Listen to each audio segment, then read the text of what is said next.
Before we can begin to understand the identification of hazardous materials, we first need to look at the toxicology of potentially harmful chemicals and hazardous materials. The basic purpose of identifying hazardous materials is to educate the person who comes in contact with the material, so as to provide proper information and protection for that person's health and safety. To begin this process, we need to understand some terms and definitions. First, toxin is any of a group of poisonous, usually unstable compounds generated by microorganisms, plants, or animals.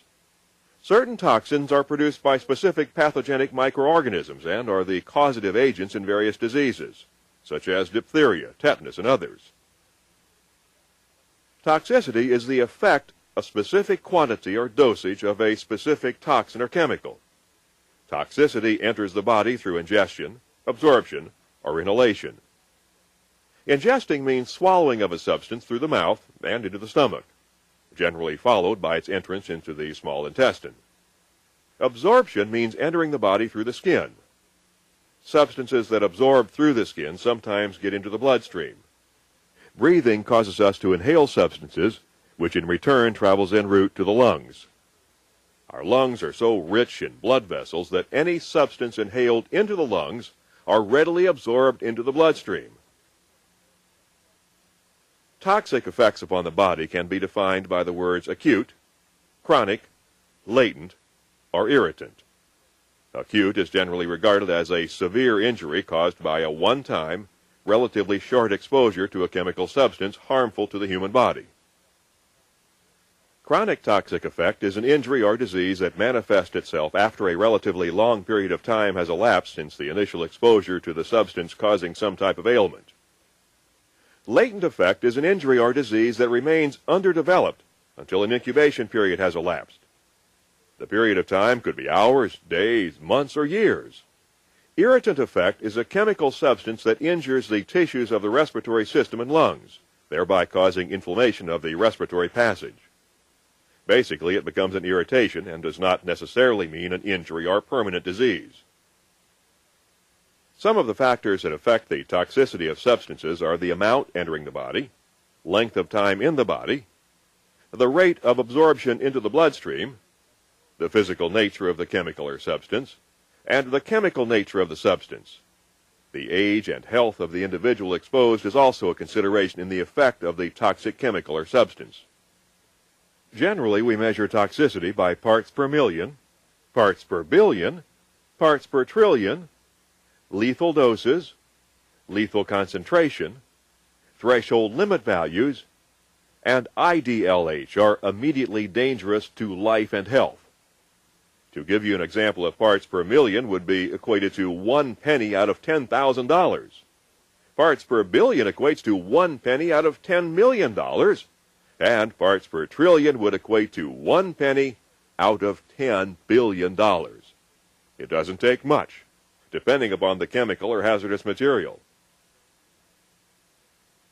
Threshold limit value is the upper limit of a toxin concentration to which an average healthy person may be repeatedly exposed to on an all-day, everyday basis without suffering adverse health effects. If it's a gas, the TLV is normally expressed as parts per million. There are other measurements for specific types of gases, fumes, or mist in the air we breathe. When we talk about TLV or threshold limit values, there are other categories associated with the word. TLV-TWA means threshold limit value time-weighted average. The time-weighted average concentration for a normal 8-hour workday and a 40-hour work week, to which all workers may be repeatedly exposed without adverse effect. These time-weighted averages are simply guides. TLV-STEL, short-term exposure limit. This refers to a 15-minute time-weighted average exposure that should not be exceeded at any time during the workday. TLV-C, or threshold limit value ceiling, the concentration that should not be exceeded even instantaneously. Let's now look at some specific types of hazards to help us identify hazardous materials. Air contaminants come in many forms, such as gases, vapors, fumes, and particulates. Gases are generally used in a compressed form, and can affect all routes of entry. Vapors are formed by evaporation of liquids or solids. The amount usually depends upon exposed surface area, temperature, and vapor pressure of the substance and can be deadly. Fumes are usually metallic and formed by welding, cutting, or brazing operations and can be extremely hazardous to inhale. Particulates are composed of solid or liquid particles that are suspended or dispersed in air, such as dust, mist, or smoke. They can be explosive and hazardous to breathe. Other hazards include acids and bases that are harmful to your health. Quite often, certain acids, when mixed with other bases or chemicals, have a violent reaction and can cause explosion. Some basic safety tips and general precautions for these types of materials include: if you're not familiar with the chemical, find out about it. Read the MSDS and warning labels on the container. Observe written warnings and don't eat, drink, or smoke around chemicals. Change your clothing because you don't want to take hazardous chemicals home with you on your clothing. Ensure your work area is well ventilated and wear appropriate protective clothing. Clean up small spills to prevent being mistaken for water. Store acids away from bases to prevent reactions and know what reactions can occur from other materials. Always add acid to water, never water to acid. Let's not forget about solvents. These are very common to most businesses, and just because they are widely used, they can be hazardous to your health. Solvents can enter your body through inhalation, ingestion, absorption, and even injection. Injection of hazardous materials is usually the result of a puncture wound. Compressed air can cause the chemical to be injected into your skin and can also be contained in the other debris in the wound. There are many other potential hazards, but it's important to remember that these materials have a variety of methods to enter your body and bloodstream. Don't take chances. Find out what chemical or hazardous material you're working with and take action to prevent overexposure. Okay, we've discussed quite a few things, including toxicity, some of the effects toxic materials can have on your body, the basic routes of entry into your body, and some of the ways we measure toxicity, such as threshold limit values. What about hazardous materials? How do you identify them? Obviously, you look at the chemical name and follow the information printed on the label. That's one method. Placards and panels with an ID number are also methods of identifying hazardous materials. Placards come with many different means of identification. Some will say flammable, meaning the material inside is flammable, such as gasoline or acetone. Placards generally explain what the hazard is rather than the specific name of the material. Placards may be identified as being combustible material, harmful, corrosive, poison, explosive, and other similar identification. Often you will see an identification number of the material, and you can look up the specific hazardous material in your emergency response guidebook. The identification number 1005 means the material is ammonia.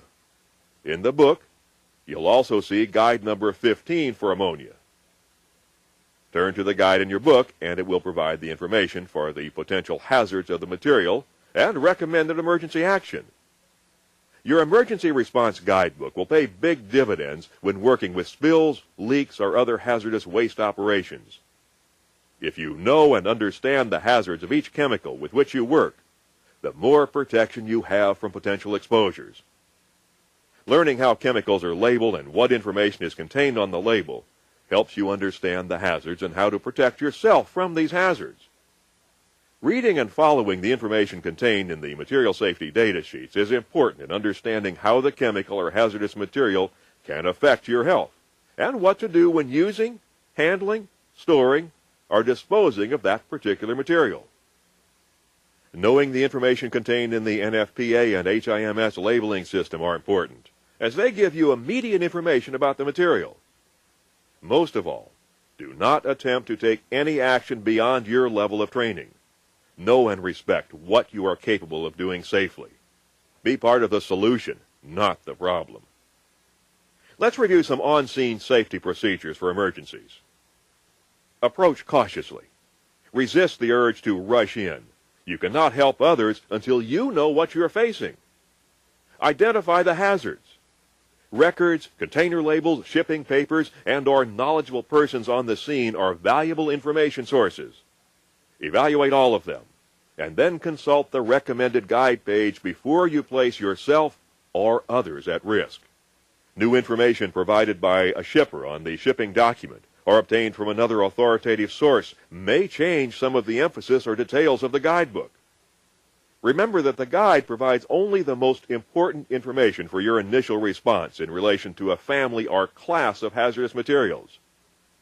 As more material-specific information becomes available, your response should become more appropriate for the situation. Secure the scene. Without entering the immediate hazard area, do what you can to isolate the area and assure the safety of people and the environment. Move and keep people away from the scene and the perimeter. Allow room enough to move and remove your own equipment. Obtain help. Advise your headquarters to notify responsible agencies and call for assistance from qualified personnel. Decide on site entry. Any efforts you make to rescue persons, protect property, or the environment must be weighed against the possibility that you could become part of the problem. Enter the area only when wearing appropriate protective gear. Above all, do not walk into or touch spilled material. Avoid inhalation of fumes, smoke, and vapors, even if no hazardous materials are known to be involved. Do not assume that gases or vapors are harmless because of lack of a smell, as odorless gases or vapors may be harmful or deadly. In your emergency response guidebook, there is a page entitled Who to Call for Assistance. In the event you need more assistance identifying the chemical or hazardous material, you can call the Chemical Transportation Emergency Center, or ChemTREC, at 1-800-424-9300. This number is available 24 hours a day, but don't use this number unless it's an emergency. Certainly, this is not all the information that should be learned about the identification of hazardous materials. We haven't even touched on flammable or combustible materials, but it gives you an idea of what to look for and do in case of an emergency and when working with hazardous materials. The human body is a marvelous object, but it can be harmed in many different ways. It's up to you to learn potential hazards and then use your good judgment, knowledge, and information to make the best choice for protecting yourself, property, and the environment.